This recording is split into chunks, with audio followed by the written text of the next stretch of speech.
afternoon. Ladies and gentlemen, welcome to this session that we call Cooperation Special Interest Group. We are so happy to be here at the APNIC conference, and every time that when we have a session like this, we try to bring the different aspects, the different points of view into the session so we can have good conversation, good dialogue, perhaps a very diversified views at the different topics. And today we're going to be talking about the voice of the technical community. And we choose this topic because we understand with the APRICA and with the APNIC, we have many of you, just like myself, are from the technical background. And we're proud of it, and we think that we can do anything when we put our hands on our technical knowledge. However, as the things are going around, when we look at the internet evolve, we know that things are with changes, especially with the internet governance, if I may use the key term. So the technical community is actually playing a very vital part in the shaping of the future of internet. We felt that the technical voices needs to be out. And when we are shaping this, because when we look at United Nations doing the WISES Plus 20, we understand there's different policy that's making in the progress, and those are wonderful for the future of internet. But we felt that there's maybe a little lack of the technical voices, because maybe people are coming from the different arena. When we try to communicate, there's different language we need to use better so people can understand each other.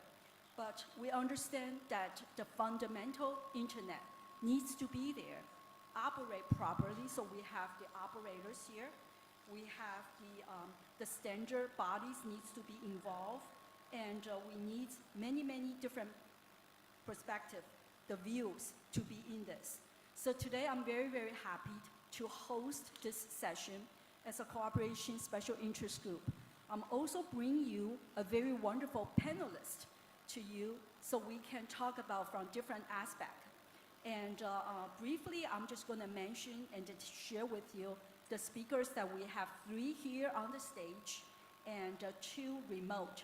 And together, Bikram, my co-host, my co-chair, with me, we're just going to be so honored to do this session, and hopefully we have a very interactive session so you can express your point of views and we can share with our concerns on this. So the first speaker, we're going to ask Jennifer Chung. She is going to be participating from remote, and she is the director of the corporate knowledge from Asia. I have heard from Jennifer speaks many times, and I know that she puts everything together, and she's going to bring us opening question that what is at stake? I think that's a good thing that she's going to share with us. I'm looking at Jennifer. And then I have Samari, who's from ICANN, but when I look at his background, I want to say first, I want to congratulate that he is coming on board in the APAC area for the ICANN. And he's the VP of the stakeholder, the engagement, and the managing director from ICANN in APAC. And I have the Dimitri, when I look at him, I feel like he's a young generation representative. And but he's got lots of knowledge and papers that's published. He's at the Critical Infrastructure Lab from the University of Amsterdam. So, and the 4th speaker is John. John is the founder and CEO, should I say, CEO for the IO Foundation. And I understand that he's coming from technical, but he understands and he plays hard with the standards. When we look at all the many things that we understand how standard is important, and he's going to just tell us and share with us on his concern. Last but not least is Jody. Jody is from Internet New Zealand. And I know Jody is online. She's ready to give us her understanding, her sharing on the TCCM. And I think that's an organization that if you have not known, I will leave a lot of time for her to talk about it. But when we're talking about multi-stakeholderism, which is a very familiar term in our community, but she really put that in action, and she has examples to share with us. So with that, let me just pass my microphone to my first speaker. Jennifer, if you are ready, please, let's hear from you, and looking forward to hear from you. Thank you. Thank you, Joy, and thank you for inviting me to speak, even though remotely. I wish I could be in the room with all of you in Malaysia, but alas, I'm here in cold New York. So I guess I'll give a little bit of background on this. I think Joy already opened up with a really good framework of how this is going to be. And after 2 decades, the implementation of the outcomes of the WSIS, so the World Summit on the Information Society, will be up for review at the UN General Assembly high-level meeting in December of this year. So currently, the modalities resolution is out and will be scheduled to be delivered to the President of the General Assembly for adoption at the end of March. This whole review will be much broader than what we know as internet governance and also our day-to-day work on managing the operations and services at the heart of the internet. You might be wondering, why, as an internet engineer or network operator, how does this actually impact my work? After all, our community, the internet technical community, has coordination inherently inbuilt from the history of the development of the internet as a global distributed network of networks. Our community is also quite broad. Each of our communities that manage or operate parts of the critical infrastructure and services, we have our own governance and policy-making processes based on our operational necessities and realities. So, the RIRs have their policy-making processes. Network operator groups such as yourself, AP you have your own processes as well. And all of these come together in a strategic and collaborative way, a coordinated approach, I guess, to ensure that the internet remains open, secure, resilient, and interoperable. So with all of this, what are the stakes and why should we really pay attention right now? The participation and the interest of various parts of the technical community have waxed and waned throughout these processes, mostly driven by events like the Snowden revelations, events like the WSIS Geneva and Tunis phases, the IANA transition from the US government to the global multi-stakeholder community. And current geopolitics have become really increasingly volatile. You see it on the news, you worry about it, and we really cannot take the current status quo of how the internet is managed for granted. So recently, at the end of last year, the Global Digital Compact was adopted. At the start of its process, almost like 2 years ago, they only considered three stakeholder groups. So they considered the governments, the private sector, and they strangely lumped the technical community into civil society. The text of the final compact does recognize that the technical community is a distinct and important stakeholder group with key implementation roles and responsibilities. But this really wasn't without effort on the part of many individuals, organizations, different parts of the technical community, in a very convoluted and often like opaque process that claimed to be multi-stakeholder, but sometimes it fell short. I think the key reason we should be paying attention now more than ever as the technical community is, without a seat at the table, participating actively in these internet governance, public policy discussions, and policy making, the resulting decisions will not actually reflect technical realities, our operational necessities, and really could fundamentally impact interoperability of the internet. So our technical expertise is key for informed digital policy decisions and policy making, especially those that touch on operational aspects of how the internet is managed. So the basis of us being able to get to this table is to uphold and strengthen the multi-stakeholder approach to internet governance. So coming back full circle to the WSIS plus 20 review, the process itself is intergovernmental with multi-stakeholder consultations, but we have to make sure we proactively engage and offer our expertise to the co-facilitators. Currently, it's Kenya and Lithuania, to our governments and delegates, starting with the modalities resolution and take advantage of all the input opportunities throughout the entire timeline until December of this year to ensure that technical considerations are reflected in practical and effective outcomes. I guess I'll just pause here and hand it back to Joy. Thank you, Jennifer. Yes, as you said very clearly that this WISES plus 20 is really happening. And I think many of us, whether on stage or in the audience, we know that it's happening. And how do we actually really get involved and be able to have our technical voice to be heard? I think there's many different ways to do so. And I'm just going to passing this mic to my next speaker, Sarem. And I think you coming from a global as well as a regional point of view, and you see many of the things happening. And let's hear from you. Thank you so much, Joy. And again, before I get started, thank you for having me on the panel. I'm very happy to be here. I'd like to, before I actually start saying what I have to say, I just wanted a quick show of hands. How many of you were aware of WISES plus 20 before this this session? 1, 2, 3, 4. Okay. It makes things much easier. Thank you. A lot of people are aware. So the WISES plus 20 review is, as you probably know, most of you know, is something that every 10 years when the WISES was formed and, the process was formed,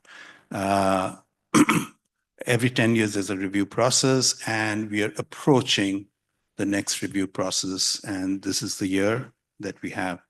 Now, over the last 20 years,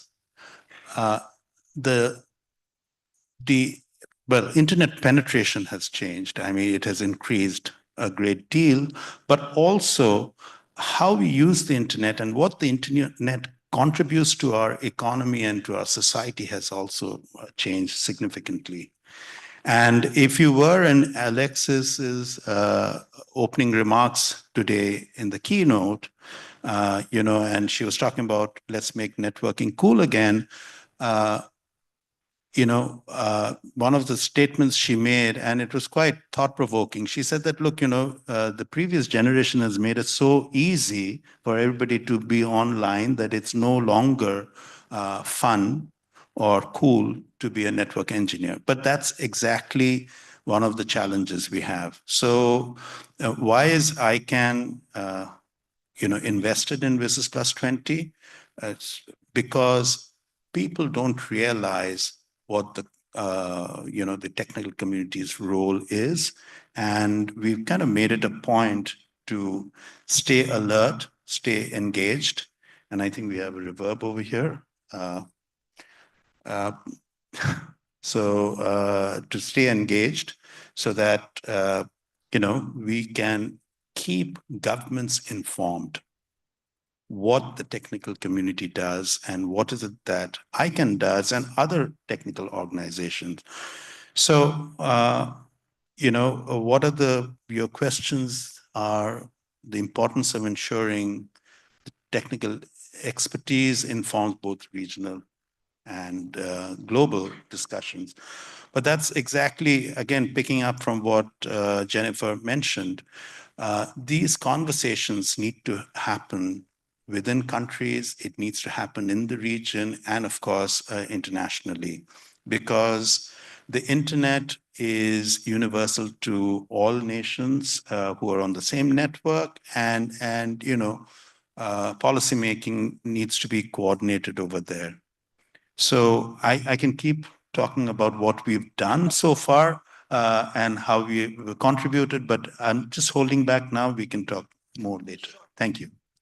Wonderful. So I'm going to turn the mic to Dimitri. Dimitri actually is one of the person who inspired me. And also when we were talking earlier on the planning of the session, his email inspired and initiated some of the things. So I'm going to turn the mic to Dimitri. Share with us. Talk to us. Hello, everyone. Well, I'm happy that I was able to inspire something. I think what comes to mind when we discuss the possibility or the necessity of engaging for the technical community to engage in policy discussions on broader issues, WSIS 20 or a global digital compact, I would say are still issues that are pretty close to the technical community in all regards, since you are talking about, quite literally, still the internet. But what comes to mind following today's keynote and some conversations that I've had with people who are attending this event is that the technical element of the work that you all do, whether you work in as a policy person or a network engineer, is so commonplace, is so omnipresent that, and is so taken for granted that yes, as has been pointed out, it can kind of appear as plumbing that you only notice when the water stops running. If something breaks, yes, everyone is aware of the technical community. If nothing breaks, no one is aware of it. So there does need to be a need to go there and talk, but it is also a matter of figuring out the right vocabulary to discuss technical concepts, recognizing that policy issues concern you, recognizing that you have a role to play in policy issues, and trying to communicate with educated and well-intentioned, a lot of the time, individuals that simply do not have the familiarity with the technical aspects of the internet that you may have. For example, at the Wuzhen Internet Summit, at the Internet Conference in China, there were a lot of discussions about the future of building a human-centered artificial intelligence. And the types of conversations you have are based about governing this technology are primarily on the content level, on the platform level. There is often some mention of the fact that we are dealing with data, but normally and occasionally you have conversations about how does that data flow from border to border, so you have geopolitical metaphors. But then when it comes to actual networking, actual capacity, develop of the material resources required, of the human resources required to do all of that, the human element of the networks themselves, that often goes unsaid. So when trying to participate in intergovernmental discussions or even discussions with really any level of governance, the technical community will inevitably be involved, and it needs to be able to communicate in a way that is comprehensible to a variety of people. We can talk more about that further in the session, but that would be the key challenge, I think, that I would want to outline. Okay, wonderful.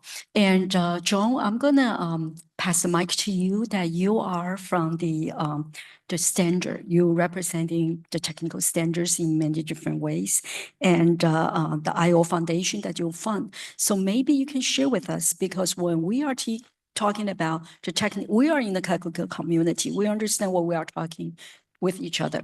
When we're looking at the policy making, we're looking at what they are making. How does our voice impact or link to them? And how do we make our language better so that they can understand, they can put the consideration all together?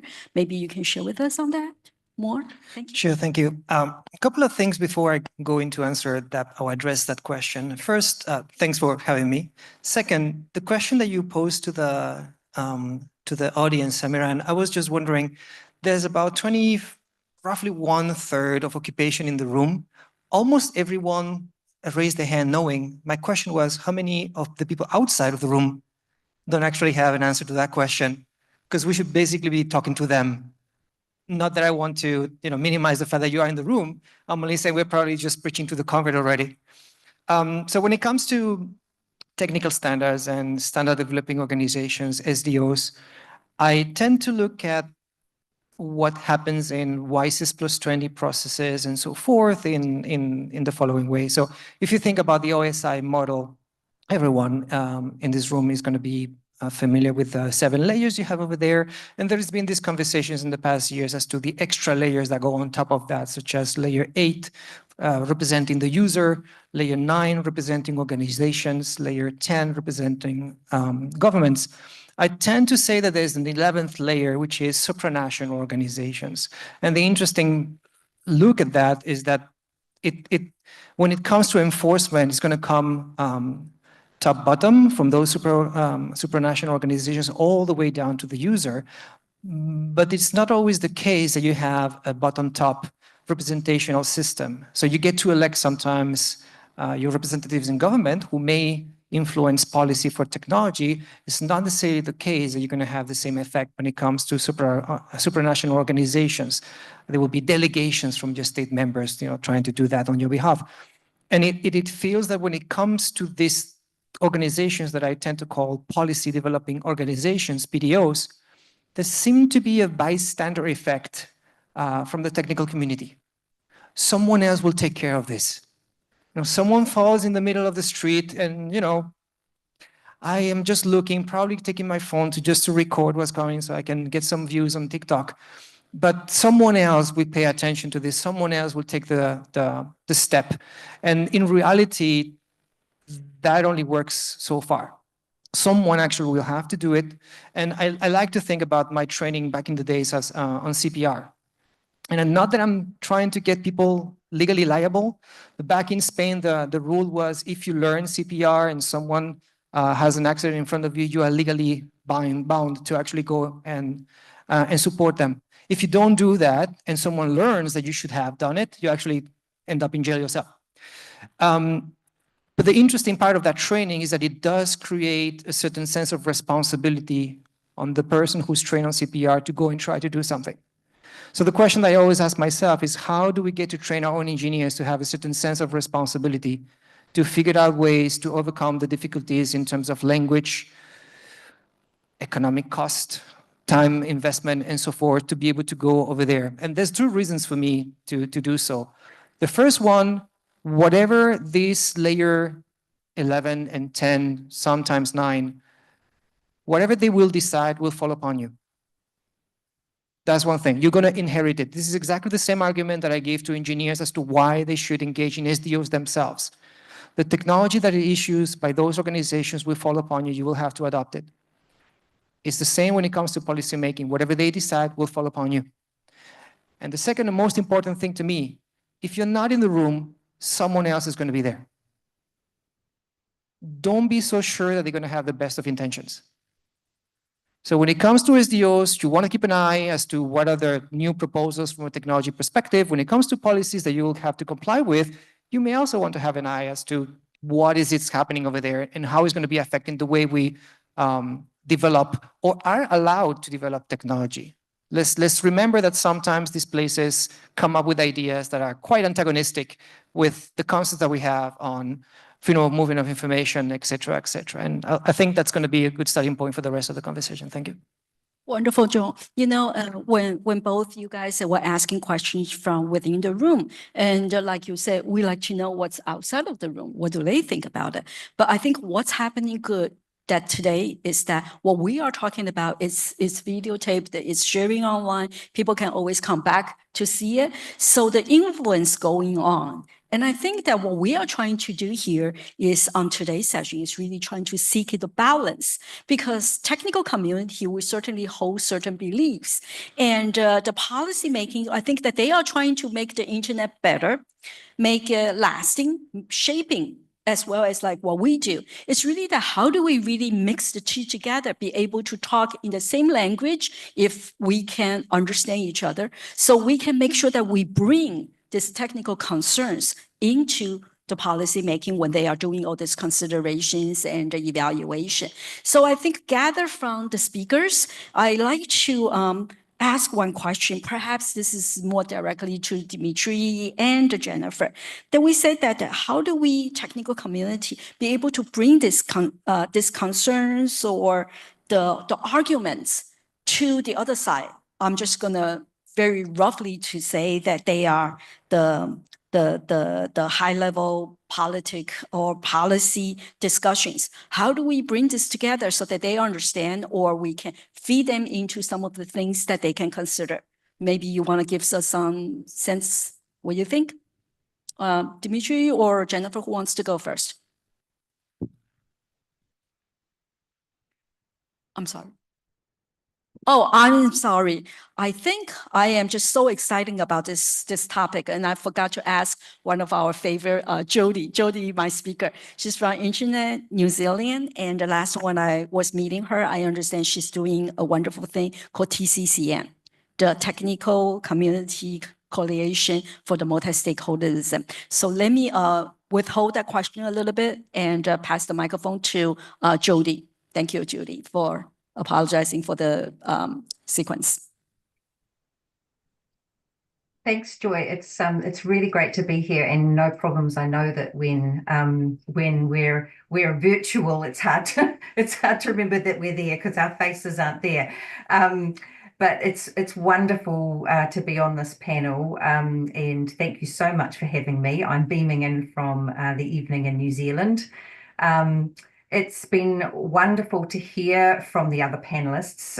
We've heard from Jen and Samiran as to why, what the WSIS plus 20 is and these other processes and why they're really important. We've heard from Dimitri about that the technical community has an important role to play. And I loved Jean's challenge, I guess, to the technical community about the fact that those of us who care about an open, global, interoperable, unfragmented internet actually do have to engage. We can't expect others to protect that. We've got to get in there and engage. And so in this context, I think there really is a clear need for the internet technical community to be active and engaged in these types of processes, including the WSIS plus 20, to shape and contribute to these dialogues and to speak up for multi-stakeholderism and for the technical community's place in that model. But these processes like WSIS plus 20 and the GDC last year, which Jen also mentioned, they're not the easiest to engage in as a member of the technical community, especially if you have limited capacity to do hours of reading or research or limited knowledge, for example, on how UN processes work.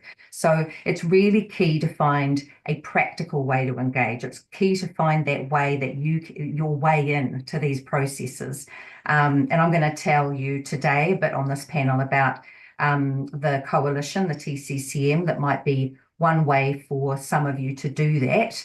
But there are many other ways as well. And the key message, I think, is that you should find the way that works for you so that you can get engaged in these processes. And it's really important to do that.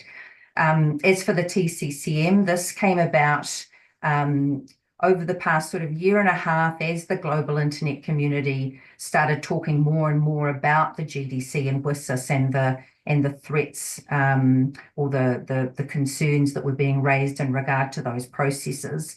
And there seemed to be a gap in that there didn't appear to be any sort of mechanism for the coordination of the technical community to engage in these processes. So around this time last year, a few organisations, including my organisation, decided to set up a coalition to fill this gap. And it was a coalition that was put together to enable members of the technical community to share information and opportunities and navigate these processes together and coordinate efforts, support each other and amplify our voices, which are stronger together. And we named it a Technical Community Coalition for Multi-Stakeholderism, as we're not the only place where the technical community can collaborate. But we do offer a shared voice from some of the key organisations in the technical community.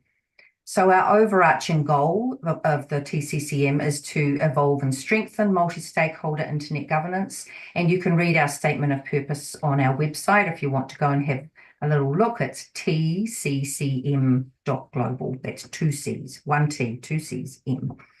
And I'll stop there now, but Joy, I look forward to talking more about the TCCM as we talk more on the panel and how we can support collaboration and collective advocacy and bring in some examples. Back to you. Thank you. Thank you, Judy. TTCM has been doing wonderful, and I can see that it's growing, fascinating. So it is something that we want to use that as a voice, really to bridging the communities all together. So the question that I asked earlier is that, so how do we ensure the technical arguments doesn't get lost when we're going to the political or exchange informations and the high level? So Dimitri, thank you. Well, Jody has correctly outlined the initial problem is the fact that you actually need to be in the conversation. Someone needs to be there to represent the technical arguments who will be able to communicate it properly. And that brings us to the second issue. How do you communicate complex technical concerns in a field that does not see technical implementation as necessarily one of the key performance indicators or targets that they want to achieve? Let us say, whether we talk about programs like GDPR or the Russian sovereign internet law or any kind of governmental major project that is supposed to implement a particular outcome on the user level or on the governmental bureau level, there's very often a clear definition of the ideal outcome, and then there's very little consideration of the actual implementation of how that's going to go. Now, when you communicate with, if you manage to get into that conversation, perhaps one of the ways that you could communicate is through the use of analogies or metaphors. We've all heard the idea of, data is the new oil, but that also highlights the danger of using analogies and metaphors because they're analogies, they're not equivalent things. So for example, of course, yes, sure, data is the new oil, but we're not drilling anything. We're not extracting per se. It's not exactly other than building the hardware and make sure that there is electricity to support it, we're not exactly extracting things in the same way. When those technicalities result in a situation where while the general idea is imprinted into the policymakers' minds of, oh yes, maybe we can approach it as a resource extraction issue or a geopolitical issue, but what we end up with is that the technical details gets lost then. So there is a balance to be struck between using analogies and metaphors that are understandable and ensuring that the technical implementation details remain in view. And perhaps one of the ways to approach it is to try to encourage consideration of processes like WSIS or any entities that are involved by it, or any real consideration that involves the technical community or technical infrastructure, to consider it as a process of implementation, from policy to implementation to use, rather than simply outlining the initial final goals that we want to set. Considering implementation at the stage of policy discussion is the important element of it, which requires, unfortunately or fortunately, not just engagement from the technical community, but also appreciation of that importance from the policymakers or governing bodies. So making yourself visible, making yourself important, recognizing that you are going to be impacted by policies is the initial step, I suppose. Right, Jennifer? Thanks, Joy, and thanks, Dimitri. I'm not as poetic. I'm not going to be using metaphors, but just 3 short points, really. I think we need to get better at explaining our technical and operational and policy processes and impacts in plain language. First, for everyone to actually understand what we do, and then secondly, to be able to translate that into something like a one-pager for policymakers or delegates going into negotiations to be able to use. And secondly, to highlight use cases to illustrate impacts on the internet infrastructure, technical standards, and operations. So use cases will actually let them understand, hey, these are the impacts. If you take this policy decision this way, this is what's going to happen, and vice versa. And then the third one, and I think it's really quite important, is continuous engagement with policymakers, with delegates for effective communication and what I call mutual capacity building. We can give them capacity building on our expertise in technical operations. They can give us capacity building on how do we frame this language so they can effectively use it in their negotiations. Thanks. Thank you, Jennifer. Yes, having the technical people to explain things to a non-technical person, make it simple so that we can explain better, so they can understand and be able to take it into their consideration. I think it's always the goal. Perhaps we need some more training on that. And we also need to be aware, if we don't have that skill, where do we pick it up? And in the process of this implementation, I think that how are some of the things that we can do more aggressively to be able to do so? And what are the risks if we lost in this discussion? That's what's going to be happening. Thank you. And I'm going to pick up from where Jennifer left off. I'm completely in agreement that there should be a very brief note explaining exactly what the technical community requires and why, and therefore show the use cases. But let me flip to the other side, and just for a moment, let's imagine I was not from ICANN and I was from, let's say, a government, and I'm sitting here alongside you. My mandate is to protect my people, okay? That's how I look at policymaking. So I'll make, and I'm not pointing out any government or anything, but I'm saying my intent is to do that. And in that process, I'll make certain statements and I have to live up to those. So we have to keep informing, intergovernmental bodies, governments, what this technology and this infrastructure is all about. And here's where I come back, and I'm going to talk from my vantage point as I can, and share a couple of things that we do, or maybe 3 things that we do. For example, last Monday, we briefed diplomats both at the United Nations, both in New York as well as in Geneva, on, again, this briefing is only about informing them of what is going on and why this is important. Number one, there is a WSIS Plus 20 mailing list. Anyone can sign up and join the conversation, because that's where a lot of points get clarified. Okay, again, that's the technical community and maybe policymakers talking to each other. And of course, all of this, even, and I know Dimitri was speaking about what happened at GDC. Even back then, our interim CEO and a couple of other folks from the technical community published a blog why it was important for the technical community to be at the table. I'm going to take another minute and just talk. I mean, this is my personal view. I think one of the things that could have happened, or has certainly happened, was when the WSIS conversation started in 2003, originally the technical community was considered to be part of civil society, okay? And academia. It kind of lumped into one group, but later that evolved. Those definitions got nuanced better and the understanding changed. And, we saw a lot of that happening at the Plus 10 review.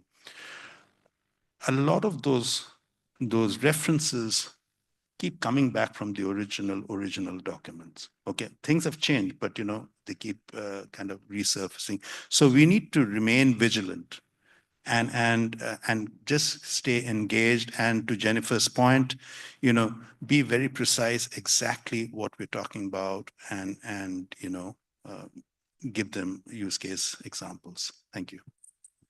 Wonderful. So it's there. It's that how do we proactively take that action and be able to voice out and be clear so that they can understand. So it's really, I appreciate that you taking us back then and to take a peek on what has happened. So the technical community, our voice is there. Whether that's in one category or not, I think it's less important, but it's really the voice, the content that gets out.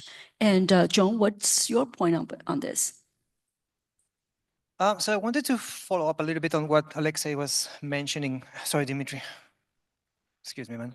On implementation, I think there's another step on that too. So implementation is one thing. The second one is verification, so compliance. So they ask us in those meetings and they come up with agreements with, if you think about it, is basically political interoperability. That's essentially what they're trying to achieve. And they tell you what's supposed to be happening, but not necessarily how that is going to be implemented, and even less how you're going to be verifying that you're complying with their requirements. So for those who are here in Malaysia, you would have, for instance, an agency called SIRIM that verifies hardware compliance for, let's say, a new model of mobile phone that is going to get into the market. And SIRIM has a very specific set of checkboxes that they can test, that they can put this prototype before providing the green light, whereby, making sure that the battery is not going to explode on your face, or the antenna just emits just a certain amount of ionizing radiation, et cetera, et cetera. But there's no steering for software. So when I hear certain things coming from these PDOs requesting you that certain things happen or don't happen, the question that I ask myself is, how are we going to be implementing this? And even so, where's the unit test to verify that I'm complying with your requirement? Now, the feeling that I have is that these people, I'm not trying to other them, but sometimes I just feel about this, these people are just thinking about the Arthur C. Clarke famous phrase as in, what was, any sufficiently sophisticated piece of technology is indistinguishable from magic. And I have the feeling that sometimes they look at technology as something magic and just tell you what's going to happen and you just do it. Just run and come back with me with a solution that is going to be fantastic and perfect. That's actually not how it works. Everyone in this room knows that it's not exactly how it works. And so I would, if I had to request something in terms of changing, I would think about two things. First, to modify a little bit the educational pipeline of engineers. So there is a little bit of element of policy making embedded, so that maybe we can figure out by the sheer amount of numbers, enough sufficient people who would like to get involved into this by their own sense of purpose, which is another very difficult term in engineering, I have to say. And second, it was occurring to me just yesterday in the AP Star retreat meeting that maybe what we are also missing is a dispatch mechanism. So if I'm an engineer and have a specific problem that I would like to address, or I would like to participate, what is exactly my entry point? Do I know who to ask? Is there an internet governance desk somewhere that I can just go and try to figure out my road away, and maybe even advise me as to what would be the kind of training that I would require to be able to go there? What is the cost? What are the organizations that are going to be enabling me from participating in the jurisdictions and the economies in which I reside? All of those difficulties, I think that there are frictions that engineers are feeling, and it's already not easy to convince them to participate. If we make it even more difficult for them, we're just losing the battle there.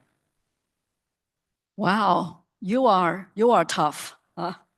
So we're gonna, so when I hear these discussions, and I'm thinking that what are some of the practical things that we can do as individual or as an organization so that we can participate, we can give our contribution on this.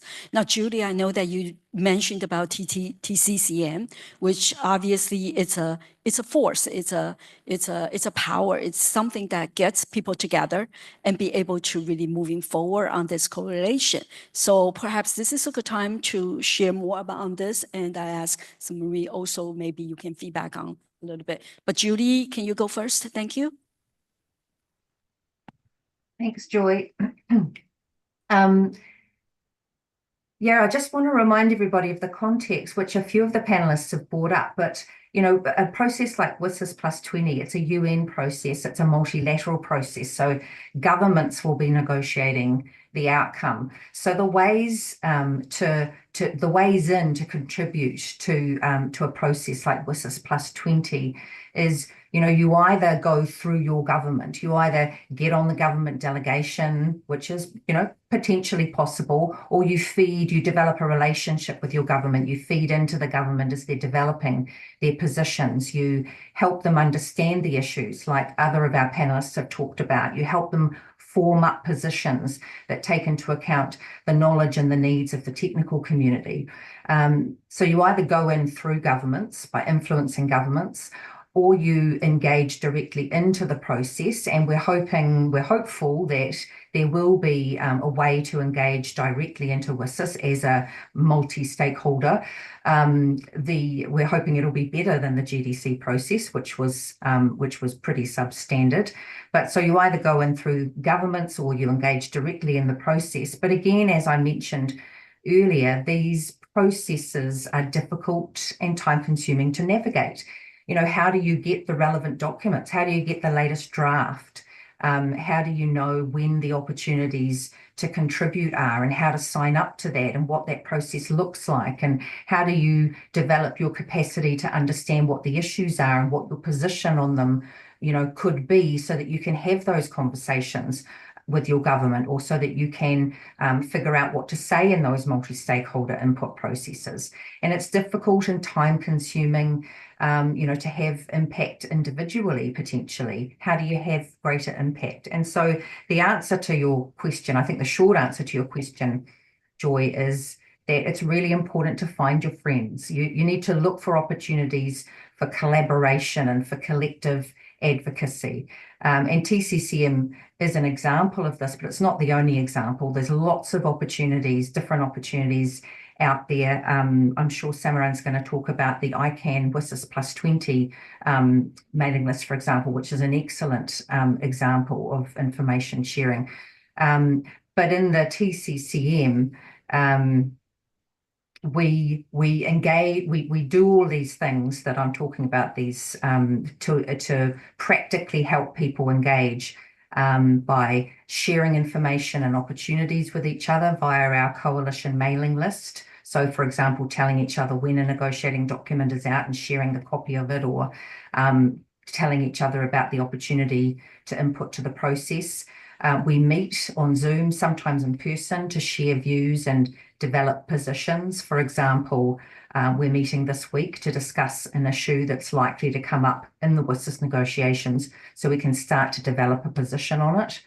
And we draft joint statements that members can sign on to, so we can have a greater impact together rather than having individual voices speaking alone. And we develop joint statements, and for example, in the GDC, we orally presented those into the multi-stakeholder engagement opportunities, and we've recently drafted submissions into parts of the WSIS process. So those are some examples of how, if you're working with your friends, with your coalition, with others, that you can be more effective. Thanks, Joy. Back to you. Thank you, Judy. TCCM is a wonderful place. I guess if we haven't been able to know the organization and be able to put our feet in there, this is a great way to start. And Sure. So I've already mentioned some of the things that we are doing. I think somewhere this conversation has to, and this is for the community, because ICANN in its role will play the role of informing what we do and why what we do is significant and relevant, and the rest of the technical communities. However, somewhere in the policymaking conversation, within countries, within economies, the conversation has to go to what does fragmentation or the network not working, whichever way you want to define it, what does it mean to the economy? In fact, in 2016 in India, I had kind of worked with a think tank for them to do a study, which is now irrelevant because the internet has grown by leaps and bounds since then. How much of the internet or the network contributes to the GDP?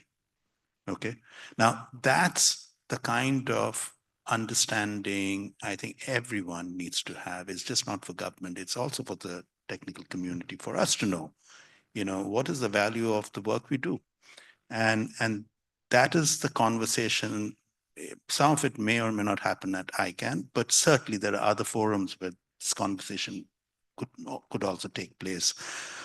Going back to what ICANN does, I mean, obviously our government engagement team continues to engage on the WSIS +20 review process. We provide regular updates of the meetings we're having and the community consultations that we keep doing. We have an informal group of the GAC members in the APAC region, for example, where this conversation is also taking place.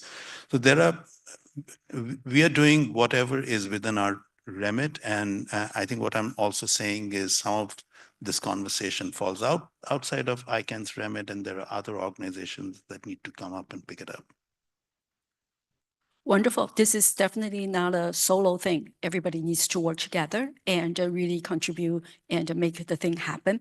So I'm going to be asking Bikram to help us to take a pause to do a quick summary on this and see if there's any questions from our audience, and leave the last few minutes for each of our speakers to give a last minute comment for the rest of the time. Thank you.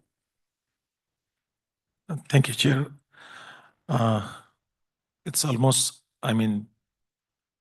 20 years plus WSIS we have been discussing. So it's time to gather all together from the technical perspective. We have a different panelists as good as multi-stakeholder kind of from gender perspective, as well as from the young generation, from experienced speakers we have here. So it's a different agenda we have discussed here, and definitely we have to raise our voice in the process of making internet for another decade. So this is the right time to raise our voice, and from together, not only from this organization perspective, even ISOC, ICANN, and WCC, this TCCM, and other organizations also, raising this voice. So definitely, it's from the technical perspective, we have knowledge from the technical background. So for non-technical person, for whoever making this policy, we have to, make them clear and very simplify the process to understand for the ground, what the ground is looking for, what the ground is really looking. Ground reality should be known, and technical perspective knowledge from the technical background person. So I think not only from this different, we have discuss on open security, resilient and interoperable. And one most important thing that, this fragmentation is nowadays we have been discussing on fragmentation also. So we need to be careful if whatever we recommend on the policy, so that should be clear and simply to understand. Great. There's a lot of the information that we are be sharing, and I see Akinori-san is asking question, and I just want to say one last thing before I passing the mic to Akinori-san. I think it's really not the discussion that we are carrying out that we want to continue to discuss. It's really that it's a call for action, that we really want to take the steps out and take it from there. Thank you. Thank you very much. Akinori Maemura from JP, Japan Network Information Center. Thank you very much for this wonderful panel. And then I'm not making a question, but a comment. The TCCM is for the technical committee to articulate the effectiveness of our process to the multilateral world. So and then JPNIC is one of the members of the TCCM, and then it is the really good exercise for us to elaborate why it is important and elaborate why it is effective. And then for me, it is very helpful to deepening understanding of mine, but also the JPNIC is taking a board level decision to sign the TCCM statement. Then that's a really great exercise even for the board member of JPNIC. So that's as Samiran said, that ICANN's job for that is informing the community of the importance of this kind of activity. And then this is really important, not only for multilateral world, but ourselves in the technical committee, everyone need to deepening the understanding why we are doing this. So in that case, it is really, really precious activity of this. Then we have the TCCM statements are already published in the TCCM website, and then we did another exercise, which is Net Mundial plus 10 in April. The outcome is already published and publicly available. They are all very good reading for everyone in the technical committee, and I really encourage that. Thanks. Thank you. It's a wonderful comment and a great encouragement. Due to the time, I will ask the next one to be a little short on your comments or question, so we can leave some minutes to do our wrap up. Thank you. Thank you, Joy. So just one comment. While entering in this room, I was just wondering, should I enter this room or that one? That one is a very direct technical thing. And this is something we're discussing abstract and we don't know the outcome. So that lies the biggest challenge, actually. The technical community is not really interested in this. And on the other hand, the other communities have no idea with the quick progress of the technology. Like if you ask the ministers of any country about what is cloud computing, they'll think something in the cloud is happening or something like that. So we need to change the one. Jennifer was telling that we need to have a very short, brief, clear text to make them understand. On the other side, there must be interest to learn about a bit of technology. Otherwise, actually, it's very challenging. Or I don't know, now there is a language translator. French speaking, can Chinese understand translating? Japanese to English may be easy.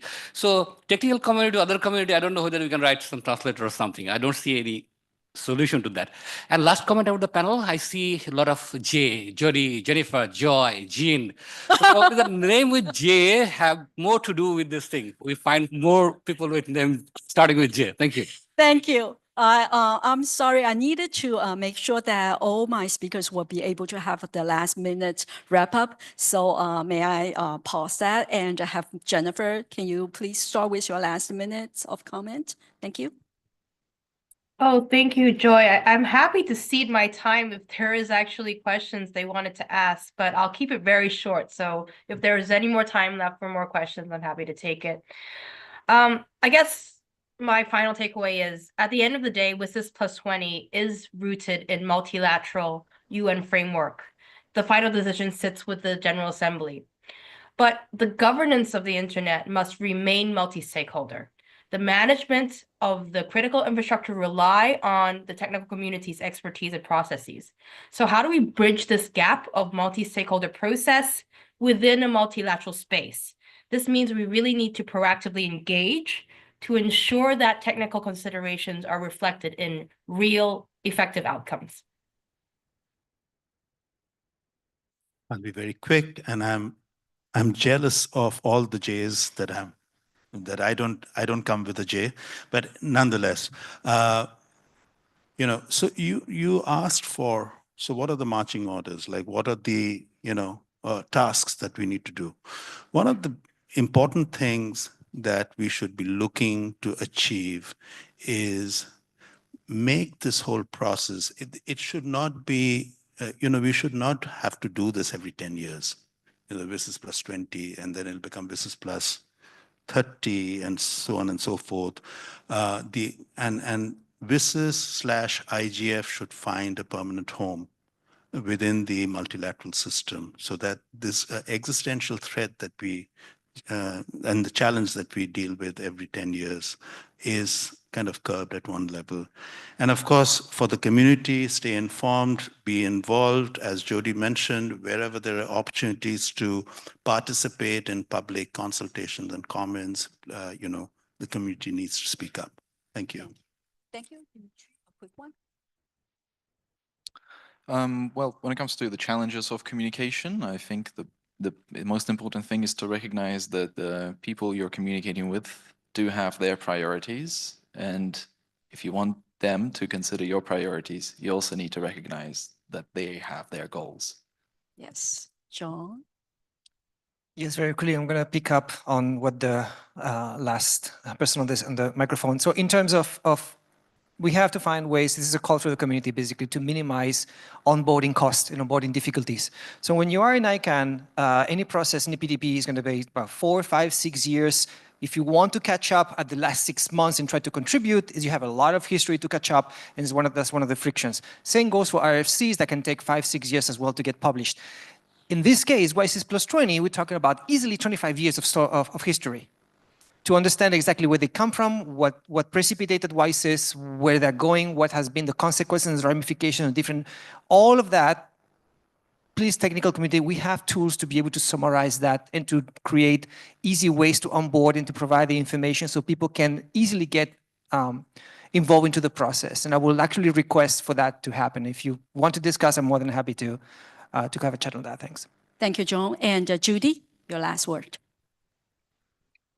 Joy, my last word is please engage. It's important that the technical community engages to defend multi-stakeholderism and the technical community's place in that system. Find the way to engage that supports you and the time you have and the capacity you have. One mechanism for that is the TCCM, but there are others.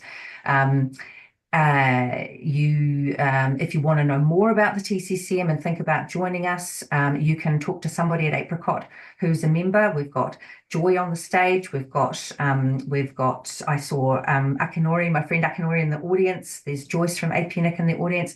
Talk to them about whether they think you should join TCCM. I'm sure they'll say yes.